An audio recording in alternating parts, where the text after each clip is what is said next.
Revista La Internacional número 37 febrero de 2025. Sección de análisis. Artículo: Los primeros pasos de Trump de regreso a la Casa Blanca. Por Nelly Marie, nuestra corresponsal en los Estados Unidos.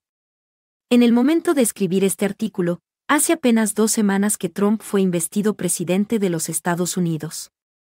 Evidentemente, no podemos pretender hacer aquí un análisis de los primeros días de Trump, con la necesaria retrospectiva, sobre todo porque la situación sigue siendo particularmente imprevisible. Estas son solo algunas reflexiones iniciales. Trump no esperó mucho para golpear a la clase obrera, atacando violentamente al componente inmigrante de la clase obrera estadounidense tan pronto como adoptó los primeros decretos el día de su toma de posesión, y organizando inmediatamente redadas y deportaciones. En la escena internacional, tampoco esperó, multiplicando sus declaraciones y amenazas cada vez más violentas contra el pueblo palestino en Gaza. No podemos ignorar este cambio cualitativo e ignorar el punto de inflexión al que hemos llegado. Sin embargo, la política que Trump pone en marcha no debe resumirse en una apisonadora que aplasta a los pueblos y a la clase trabajadora. Por muy violentas que sean las declaraciones, el fascista Trump no ha terminado de enfrentarse a la clase obrera, tanto a la clase obrera de Estados Unidos como a la clase obrera a nivel internacional. Una cosa es el programa de Trump y otra su aplicación. La lucha de clases no ha dicho su última palabra. Por supuesto, Trump es un personaje impredecible. Sin embargo, no podemos entender la situación y el cambio cualitativo centrándonos únicamente en la locura del personaje. Hay una lógica detrás de esta aparente locura. Lenin nos recordaba que la política es economía concentrada. Esto también se aplica a las políticas de Trump, que responden a una lógica, la de la crisis del sistema social basado en la propiedad privada de los medios de producción. Un cambio cualitativo al servicio de la clase capitalista en el sistema capitalista. La capacidad de producir mercancías crece mucho más rápido que la capacidad de los mercados para absorberlas. Habiendo alcanzado su fase imperialista, el capitalismo solo puede sobrevivir al precio de la transformación creciente de las fuerzas productivas en fuerzas de destrucción, y de la lucha entre las diferentes burguesías por la conquista del mercado mundial. Cada día, montañas de capital se añaden a otras montañas de capital buscando desesperadamente la manera de aumentar su valor. De ahí el recurso a los desvíos parasitarios de la economía, ya sea la economía de la droga, la prostitución, la especulación financiera, la economía de las armas, que es extremadamente rentable. Este capital, que se acumula cada vez más y no puede invertirse de forma rentable, está provocando una lucha a muerte entre los diferentes grupos de capitalistas. No habrá bastante para que todos obtengan beneficios, salvo que consigan aplastar los derechos de la clase obrera, y aplastarlos de verdad. Salvo aplastar a los capitalismos competidores. Hoy Trump aprovecha la situación dominante del capitalismo norteamericano para liberarse de todas las reglas, de todas las trabas, tanto en Estados Unidos como a nivel internacional, provocando así un cambio cualitativo en el propio orden imperialista mundial. El propio imperialismo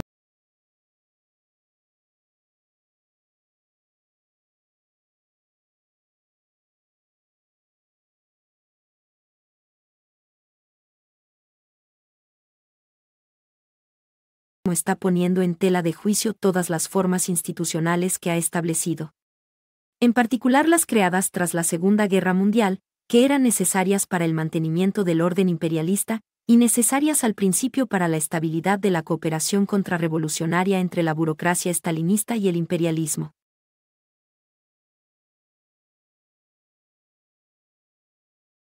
Después fueron necesarias para estar poniendo en cuestión no solo la estabilidad, sino la propia existencia del orden mundial basado en estas instituciones. Está claro, como podemos ver por lo que está ocurriendo en Palestina, que las Naciones Unidas ya no son, salvo de manera puramente simbólica, el pilar a través del cual el imperialismo impone su orden mundial. Cuando le conviene, se invoca a la ONU en apoyo de su dominación.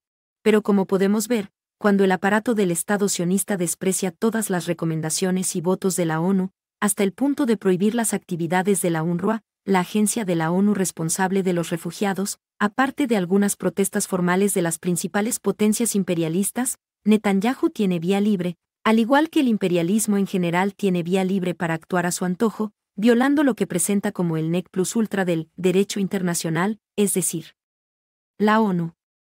Lo mismo ocurre con la Unión Europea y la OTAN, y dentro de cada país con las instituciones políticas de Estados Unidos y otras grandes potencias, que son alegremente soslayadas, cuestionadas y puestas patas arriba, porque el imperialismo considera que no puede molestarse con las limitaciones de unas formas institucionales que corresponden a otra época, a otro equilibrio de poder, y que ahora necesita pasar a otra etapa. El Estado de Derecho, en nombre del cual las potencias imperialistas pretenden imponer a los pueblos toda una serie de decisiones y normas, es respetado por los gobiernos y los estados en la medida en que coincide con los intereses capitalistas. En cuanto deja de coincidir, se recurre a la fuerza.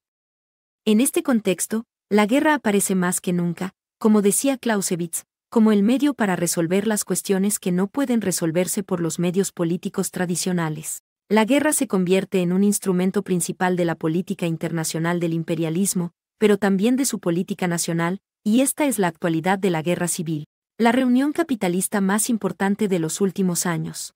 Trump no ha esperado a su toma de posesión para nombrar a los primeros responsables de su gobierno, anunciando claramente el color. Ministros antiabortistas, antiinmigración, fervientes partidarios de la guerra contra China, partidarios de Israel. Y todos decididamente antiobreros. No podemos hablar de los primeros días de Trump en Washington sin mencionar a su nueva mano derecha, Elon Musk. Musk, el jefe de X y Tesla, fue nombrado jefe del Ministerio de Eficiencia Gubernamental, un departamento creado para la ocasión tras la elección de Trump. Su misión, hacer recortes de $2 billones en el presupuesto federal anual de $6 billones. Una de las razones por las que Trump le eligió es que alaba la capacidad de Musk para despedir a sus propios empleados en huelga.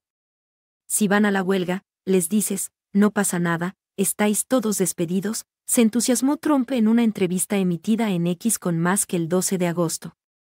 Y para aplicar estos recortes y esta política antiobrera, Musk ya se ha eximido de todas las trabas. La toma de posesión de Trump fue la reunión capitalista más importante de los últimos años, escribía la revista Forbes el 20 de enero. 22 multimillonarios, con una riqueza combinada de $1,2 billones, asistieron a la toma de posesión, incluidos 4 de los 5 hombres más ricos del mundo. Trump no intenta ocultar los objetivos de su política, permitir a los ricos enriquecerse aún más, permitir a los explotadores explotar aún más, poder hacerlo sin todas las limitaciones impuestas por los sindicatos, las regulaciones laborales, los planes de pensiones, los derechos democráticos. Así que Trump reúne a su alrededor a todos aquellos que tienen interés en reunirse a su alrededor. La adhesión de Zuckerberg y Bezos a Trump sigue esta lógica. Zuckerberg, el jefe de Meta, siempre se había presentado como un progresista y apoyaba abiertamente a los candidatos del Partido Demócrata. Pero, ¿qué hizo Zuckerberg tras la elección de Trump? Depositó $1 millón en el fondo de Trump para su ceremonia de investidura. Canceló todos los sistemas de verificación de hechos que había instalado en sus redes sociales, destinados a comprobar la veracidad de la información que circulaba en Facebook en particular. Y luego anunció que iba a despedir al 5% de su personal, inmediatamente, siguiendo los pasos de su colega Musk.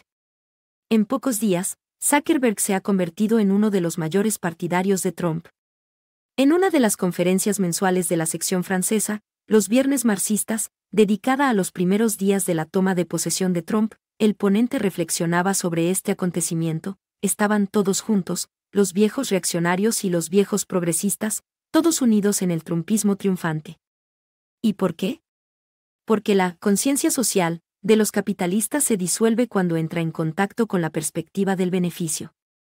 Y cuando el afán de lucro alcanza cierto nivel, ya no existe el capitalismo ético, social o responsable. Solo existe el beneficio. Y punto. Elon Musk en Washington. El 8 de febrero, el Washington Post escribió que Musk había lanzado una guerra relámpago contra la administración federal. Nombrado jefe del flamante Departamento de Eficiencia Gubernamental, DOGE, su objetivo es recortar masivamente los 2,3 millones de puestos de trabajo de los funcionarios federales, y apuntar en particular al personal o a los programas que no comulguen con las ideas de Trump. En concreto, algunas agencias federales podrían enfrentarse a recortes de hasta el 60% de su plantilla. USAID, la agencia humanitaria al servicio de la política exterior estadounidense, calificada por Musk de «nido de víboras marxistas», será liquidada, reduciendo su plantilla de 10.000 a menos de 300, según el New York Times, 6 de febrero, para ahorrar $42.000 millones. Otro objetivo es Medicare, el seguro mínimo para las personas mayores, donde se producen los mayores fraudes, según Musk. Según David Super, profesor de Derecho Administrativo en la Universidad de Georgetown, estos recortes podrían hacer retroceder la función pública moderna al siglo XIX para aplicar estos ataques sociales, más que está pisoteando las normas y libertades democráticas. El gasto federal lo vota normalmente el Congreso. Así que Musk se ha rodeado de un pequeño equipo de jóvenes ingenieros, encargados de hackear los sistemas informáticos del Estado Federal de Estados Unidos para recuperar cierta cantidad de datos, en particular los datos personales de los ciudadanos estadounidenses, burlando de nuevo una serie de normas democráticas. Musk también se está liberando del control del Congreso, animando a los agentes federales a marcharse por su cuenta. Para ello, está cerrando oficinas para aumentar los tiempos de desplazamiento de los empleados, al tiempo que restringe la posibilidad de teletrabajar. El objetivo es dificultar sus condiciones de trabajo para animarles a dimitir. Y la simple salida masiva de empleados permitiría a Trump y Musk recortar la financiación de las agencias sin necesidad de la aprobación del Congreso. Una carta enviada a 2,3 millones de empleados instándoles a dimitir a cambio de una indemnización ya ha provocado la salida, voluntaria, de 65.000 de ellos. Cabe señalar que Musk también está utilizando la inteligencia artificial IA para determinar qué recortes hacer en los departamentos de la Administración Federal.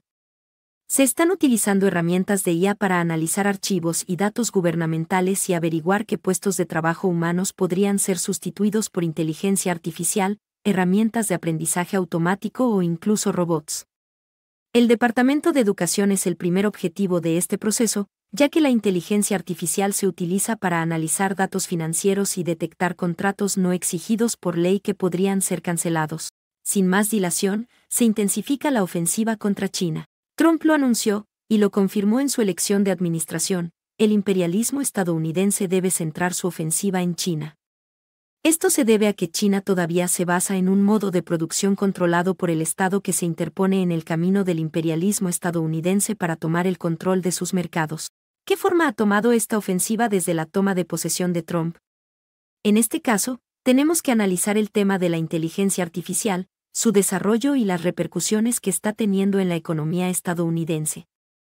Al día siguiente de su investidura, Trump recibió en la Casa Blanca a Sam Altman, responsable de OpenAI. En esta ocasión, anunció el proyecto Stargate, una inversión de $500.000 millones del gobierno estadounidense en inteligencia artificial. Pero solo unos días después, la inteligencia artificial china hacía su aparición en escena con la aplicación DeepSeek. Un modelo de inteligencia tanto o más potente que el estadounidense, que consume menos energía, cuesta mucho menos de producir y es de libre acceso. En solo un fin de semana, DeepSeek se convirtió en la aplicación más descargada en Estados Unidos. El lunes siguiente, el valor bursátil de Nvidia se desplomó en $600.000 millones, seguido por el de otras empresas tecnológicas estadounidenses. En total, en un solo día, estas empresas perdieron $1 billón. Intolerable para los accionistas de los capitalistas estadounidenses. El gobierno declaró inmediatamente que la aplicación DeepSeek era una amenaza para la seguridad nacional. El 30 de enero, la Comisión de Relaciones Internacionales del Senado celebró una audiencia sobre la nefasta influencia de la República Popular China, tanto dentro como fuera del país. Entre los invitados figuraba Melanie Hart, activista anti-China y antigua supervisora de la estrategia de semiconductores. Tenemos que robarle sus mejores ingenieros, afirmó. También estuvo presente el exagente de la CIA Peter Mattis, quien insistió en que las aplicaciones chinas tenían que venderse a la fuerza a empresas estadounidenses o serían prohibidas. Los capitalistas esperan medidas y restricciones gubernamentales sobre China, con el objetivo de garantizar a Estados Unidos el monopolio de la inteligencia artificial. Pero no se trata solo de inteligencia artificial. Hablaba de ello antes de ser presidente, y lo ha hecho. El 1 de febrero, Trump anunció un aumento del 10% de los aranceles sobre los productos chinos importados en Estados Unidos. Una medida que provocó una rápida reacción de Pekín. China anunció entonces que impondría aranceles aduaneros del 15% a las importaciones de carbón y gas natural licuado a partir del 10 de febrero, así como impuestos del 10% a las importaciones de petróleo. Además de estas medidas, también decidió presentar una denuncia ante la OMC y abrir una investigación contra Google, al que acusó de violar la ley antimonopolio de la República Popular China. Los primeros días de Trump en Washington marcaron el paso de la ofensiva contra China a un nuevo nivel, en línea con el deseo de una parte de la burguesía estadounidense de entrar en confrontación. Pero este ejemplo también demuestra los límites y contradicciones que Trump está encontrando en la aplicación de su propia política, lo que nos recuerda que, como estableció Lenin, no existe el superimperialismo. ¿Es Trump todopoderoso? Contradicciones y límites dentro de la galaxia Trump. Es cierto que, desde su regreso a Washington, Trump se ha apresurado a tomar toda una serie de medidas importantes, como lo demuestran los primeros 46 decretos que firmó el día de su investidura. Pero tampoco aquí las cosas son tan sencillas. Tomemos el tema de la inmigración. Los trabajadores inmigrantes fueron en gran medida el objetivo de las primeras medidas de Trump. Los decretos presidenciales 19 y 26 declararon el estado de emergencia en la frontera con México, desplegando el ejército y la Guardia Nacional y utilizando drones para impedir físicamente la entrada con todas las medidas apropiadas. Los decretos 24 y 36, que suspenden toda admisión de refugiados. El 46, que proclama que la invasión de inmigrantes ha llegado a su fin.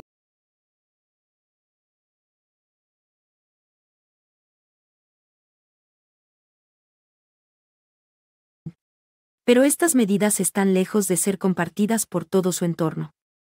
¿Por qué? Porque algunos miembros de la burguesía basan sus beneficios en la explotación de la mano de obra inmigrante.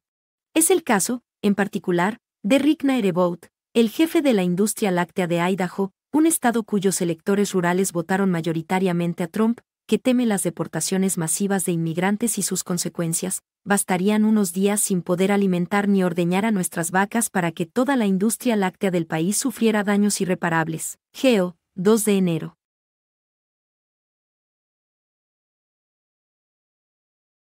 También es el caso de Musk. Muchas empresas de alta tecnología confían en la posibilidad de contratar a decenas de miles de ingenieros y técnicos formados en la India o en países asiáticos. En este sentido, Trump se encuentra atrapado entre los intereses de un sector de la burguesía que forma parte de su electorado, y las aspiraciones de un sector reaccionario de la población estadounidense, que le votó principalmente por su promesa de expulsar a los trabajadores inmigrantes del país. El 1 de febrero, Trump anunció que los aranceles contra México y Canadá aumentarían un 25% a partir del 4 de febrero. Esta medida fue rápidamente suspendida el lunes 3 de febrero tras la reacción de los mercados financieros, que provocaron el inicio de un desplome bursátil en Wall Street. Trump, al servicio de su propia clase, se tomó en serio este hecho. Fue el anuncio provisional de un acuerdo con México, y más tarde con Canadá, lo que provocó el repunte de los mercados. Otros factores también influyeron en este cambio de opinión. Los derechos de aduana impuestos a México y Canadá habrían aumentado el coste del sirope de arce y del guacamole importados en Estados Unidos, pero sobre todo habrían repercutido en la industria automovilística. Este aumento de los derechos de aduana habría tenido un impacto considerable en la cadena de producción, aumentando el coste de un vehículo nuevo hasta $3,000. Pero Trump contó con el apoyo de los fabricantes de automóviles de Detroit para salir elegido, y no solo eso. Durante su campaña, Trump se dirigió a los trabajadores estadounidenses denunciando la responsabilidad de Biden en la escalada de precios que arruinó su poder adquisitivo. Un voto a Trump significa que tus comestibles serán más baratos, machacó durante su campaña.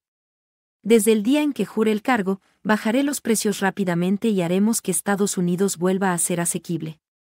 Pero no solo los precios siguen sin bajar, sino que el aumento de los derechos de aduana repercutirá directamente en el poder adquisitivo de los trabajadores estadounidenses. Así lo demuestra un estudio del Laboratorio de Presupuestos de la Universidad de Yale, que explica que los impuestos costarán a cada hogar estadounidense entre 965 y 1.160 euros de media este año. Esto se debe a que las empresas importadoras que pagan los derechos de aduana repercutirán el déficit en los consumidores subiendo los precios, para no tener que recortar sus propios beneficios. Para los supermercados, el impacto de los derechos de aduana se hará sentir, en el espacio de unos pocos días. Esto dista mucho de la promesa en la que Trump basó su campaña y que le valió un amplio apoyo, dado que los trabajadores estadounidenses se han visto muy afectados por la inflación en los últimos años. La respuesta de China, que ha decidido a su vez responder a las subidas de aranceles imponiendo impuestos a los hidrocarburos, va en la misma dirección. Tanto más cuanto que Estados Unidos depende del mercado chino para exportar su petróleo. Trump se encuentra, por tanto, no solo ante sus propias contradicciones, sino también ante las cuentas que tiene que rendir a su propia base electoral. Y aunque Trump pretenda evitar todas las reglas y burlar las establecidas, como hace con Musk cuando éste no pasa por el Congreso para hacer profundos recortes en los presupuestos federales, sigue estando limitado por la Constitución. En su primer día en el cargo, Trump anunció un nuevo decreto que ponía en cuestión el ius soli, derecho a la nacionalidad del lugar de nacimiento, NDT, garantizado por la 14ª enmienda de la Constitución estadounidense. Esta reinterpretación de la Constitución estadounidense fue rápidamente bloqueada por un juez federal, que declaró inconstitucional el decreto. A estas alturas, Trump no está en condiciones de emanciparse de los límites que le imponen la Constitución estadounidense y sus instituciones.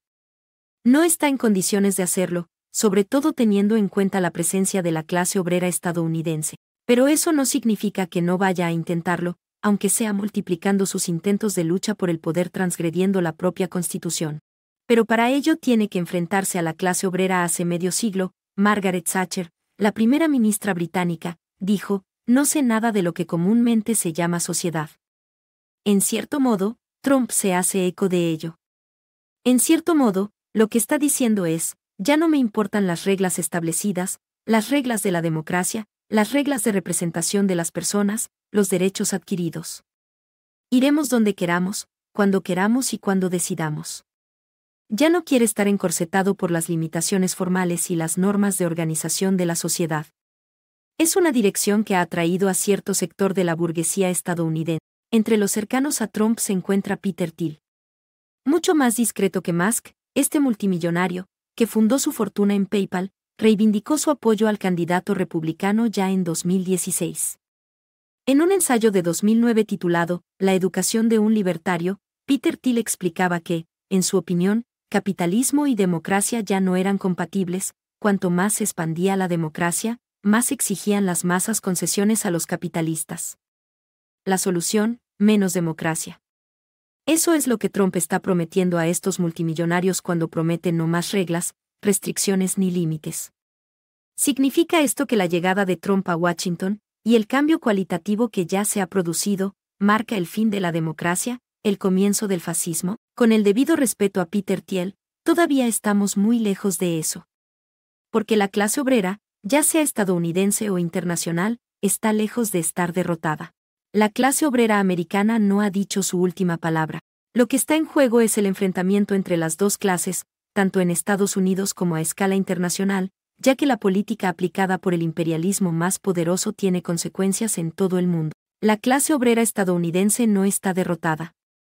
El inicio de la movilización que se está organizando en algunos sindicatos, en particular para contrarrestar las políticas antiinmigrantes de Trump, así lo atestigua.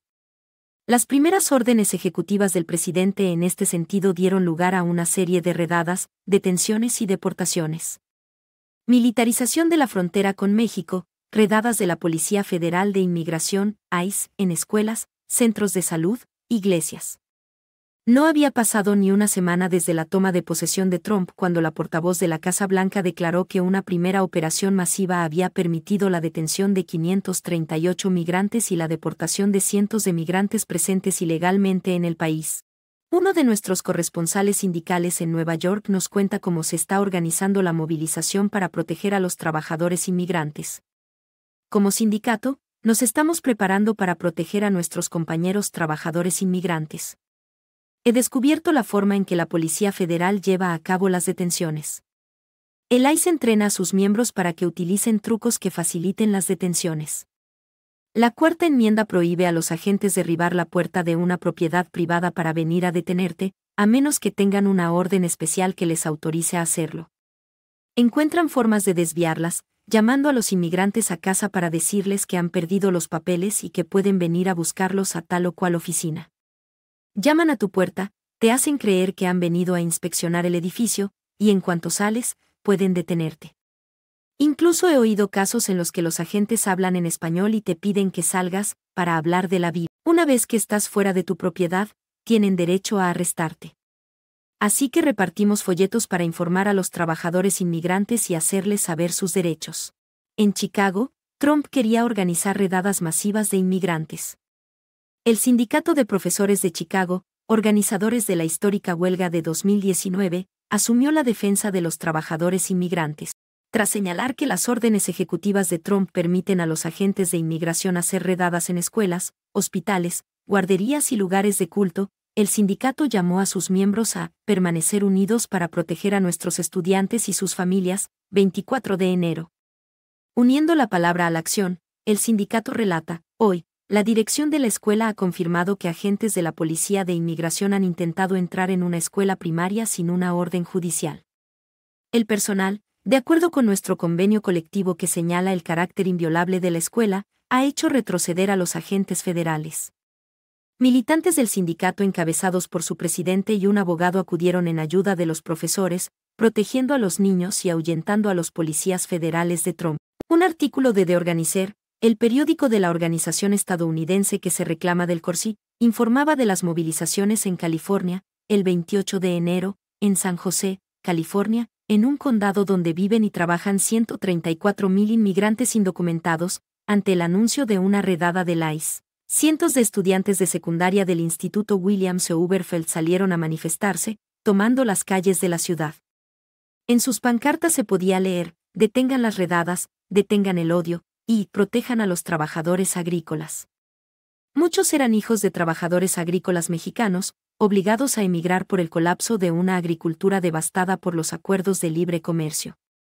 El mismo día, en San Francisco, la sección local 87 del Sindicato Unión Internacional de Empleados de Servicios, SEIU, 2,2 millones de afiliados, celebró una conferencia de prensa. Olga Miranda, presidenta del sindicato, condenó las redadas policiales en edificios de oficinas para detener a las empleadas del hogar, sobreexplotadas y a menudo indocumentadas. Miranda dijo que su sindicato exige que los empleadores rechacen la entrada de ICE e informa a los trabajadores qué hacer si son allanados. Los ataques de Trump y Musk a la administración federal tampoco se quedan sin respuesta. AFGE, el Sindicato de Empleados Gubernamentales, y AFSEME, el Sindicato de Empleados Federales Estatales, de Condados y Municipales, han presentado una demanda contra la administración Trump para desafiar la voluntad de politizar la función pública, es decir, cuestionar la neutralidad de los funcionarios.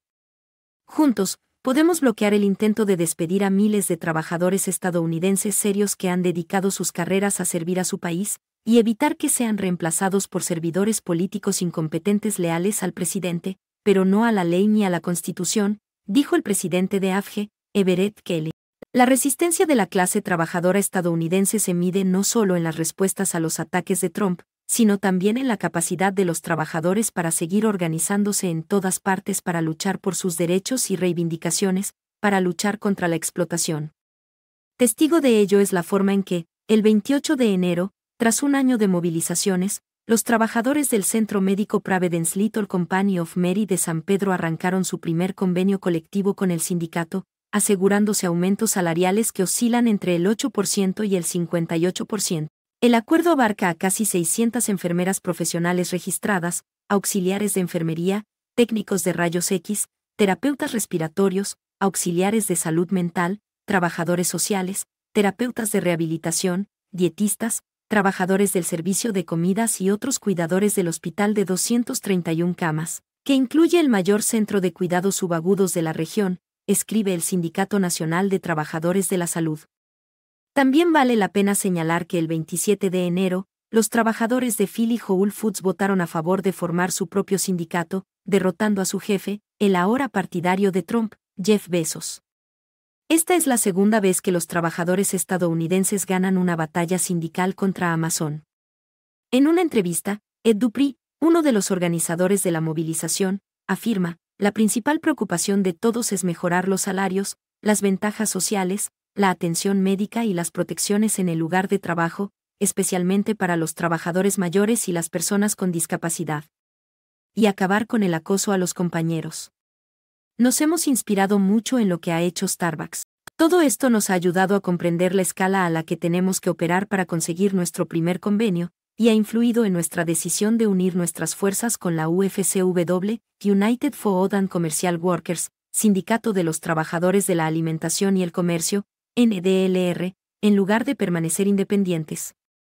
Sabemos que va a hacer falta algo más que nuestro almacén, pero ganar esta votación ha inspirado a otras, y estamos dispuestos a apoyarlas. Algunos almacenes Whole Foods ya se estaban organizando antes del pasado lunes y desde entonces nos ha contactado mucha gente. Es importante recordar que, aunque el gobierno y la política electoral importan, el verdadero poder viene de los trabajadores que se organizan, que luchan en sus propios lugares de trabajo. En el trabajo, tenemos poder colectivo, así que es ahí donde tenemos que empezar a cambiar las cosas. Sobre la subordinación del movimiento sindical a los partidos políticos. Pero una vez más las cosas son tan sencillas. El movimiento obrero tiene la responsabilidad en la situación actual de organizar la resistencia de la clase obrera al trumpismo fascista. Aún es necesario que el propio movimiento obrero no se encuentre directamente encadenado a Trump. Sin embargo, esta es la orientación de la dirección de varios sindicatos.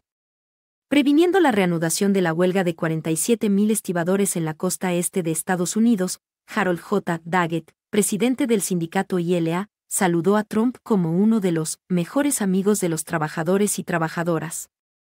No es el único.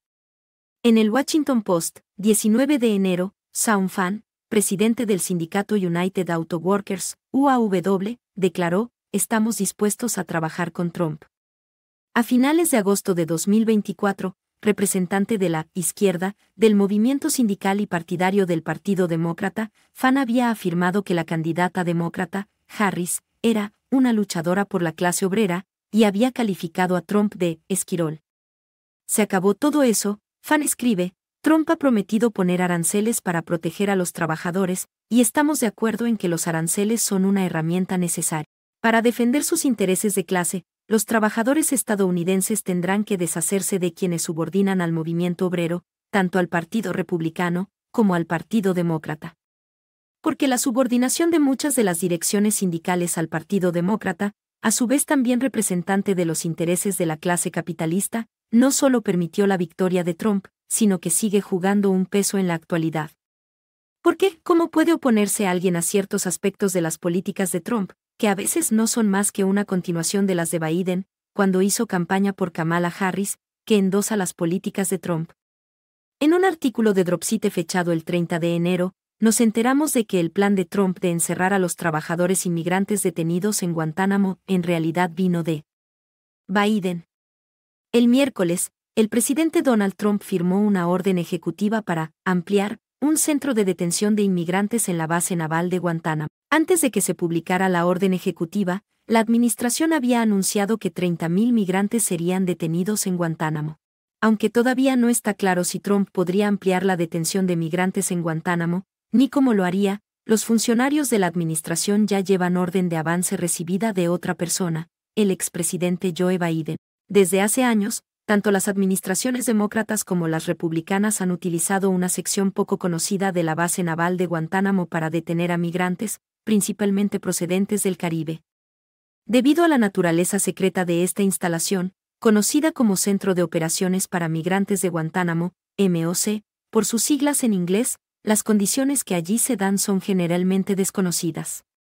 Republicanos o demócratas, los dos principales partidos siguen estando al servicio de la misma política de clase, contra la clase trabajadora.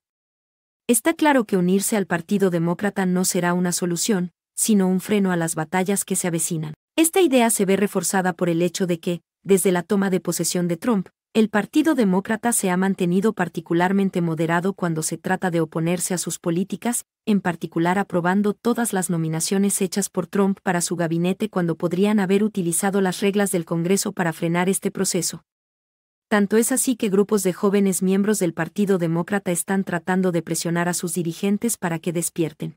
La cuestión que se plantea aquí es la que formuló el sindicato UE en una declaración el 6 de noviembre de 2024, en el momento de la elección de Trump, el movimiento sindical simplemente no puede permitirse retroceder. Nuestros sindicatos deben estar preparados no solo para defender a los trabajadores, sino también para liderar una amplia y combativa resistencia social contra Trump y el Congreso republicano. La agenda republicana antiobrera puede ser derrotada.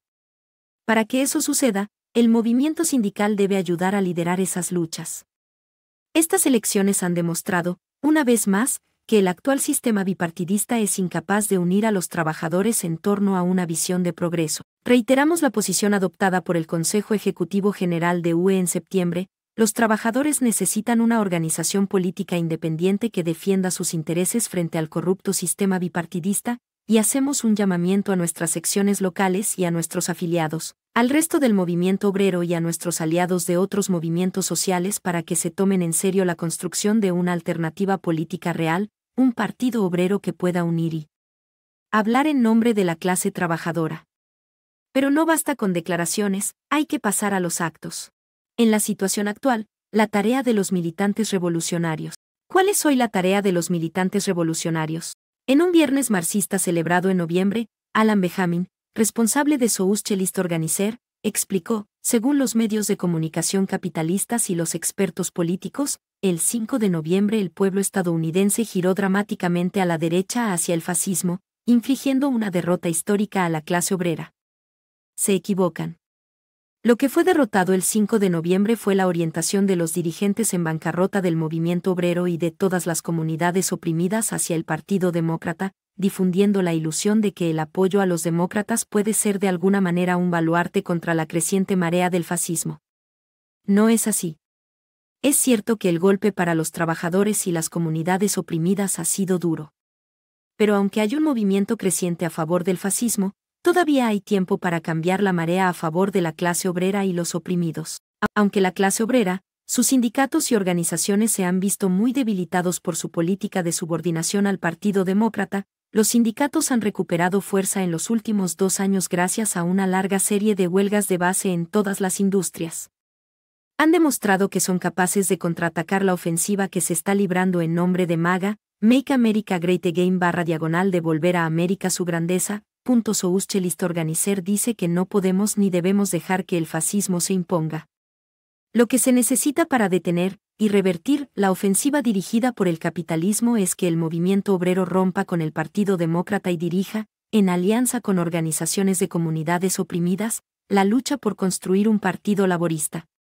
Esta debe ser una ruptura clara con los dos partidos capitalistas.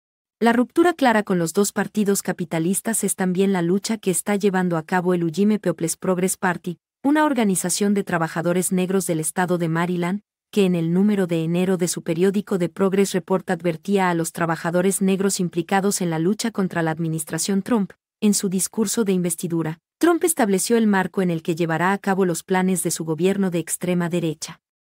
Estuvo rodeado de capitalistas multimillonarios y agentes de alto rango del imperialismo estadounidense. El Partido Demócrata no tiene ninguna intención de luchar contra la administración Trump. No defenderá a los negros, a los inmigrantes ni a los trabajadores contra sus ataques. Los trabajadores negros debemos acelerar el desarrollo de nuestra propia organización política independiente. Debemos romper con el Partido Demócrata capitalista, porque comparte la misma visión del mundo que el Partido Republicano: supremacía blanca, imperialismo y capitalismo. Es cierto que de una forma menos agresiva que la administración Trump.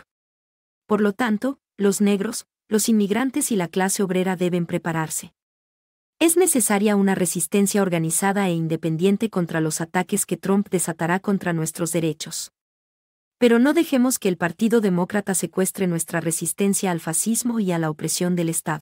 Más que nunca, la situación plantea en Estados Unidos el problema de la lucha por un auténtico partido de la clase obrera, para que las direcciones sindicales rompan con el Partido Demócrata y el Partido Republicano, para formar un verdadero partido laborista, incluyendo la posibilidad de un partido de trabajadores negros vinculado a la lucha por un partido laborista apoyado en los sindicatos que han roto con el Partido Demócrata. Pero el problema de la resistencia a las políticas de Trump no puede plantearse solo a escala de Estados Unidos. Al contrario, es una cuestión internacional. Es más, las batallas que se avecinan no pueden limitarse a la simple resistencia al fascisante trumpismo. Lo que está en juego es la lucha por acabar con el sistema capitalista basado en la propiedad privada de los medios de producción. En su declaración del 11 de noviembre, el Comité de Organización por la Reconstitución de la Cuarta Internacional escribía: para los partidarios de la reconstitución de la Cuarta Internacional, todos estos procesos ponen la revolución proletaria en el orden del día. A ambos lados del Atlántico y en todos los continentes, miles de millones de obreros, campesinos y jóvenes se enfrentan a la guerra y a la marcha hacia la guerra mundial, al considerable empeoramiento de sus condiciones de vida que amenaza su supervivencia. En todas partes se expresa la búsqueda de la lucha de clase, que adoptará necesariamente nuevas formas. Debemos prepararnos para ello. Para los partidarios de la reconstitución de la Cuarta Internacional, la consecuencia de esta nueva conmoción de la situación mundial es, más que nunca, contribuir a preparar la lucha de clases contra los gobiernos capitalistas que hacen la guerra. Esto significa luchar por auténticos partidos obreros, luchar por gobiernos obreros que rompan con la burguesía y sus instituciones, que rompan con la barbarie generada por la bancarrota del sistema basado en la propiedad privada de los medios de producción.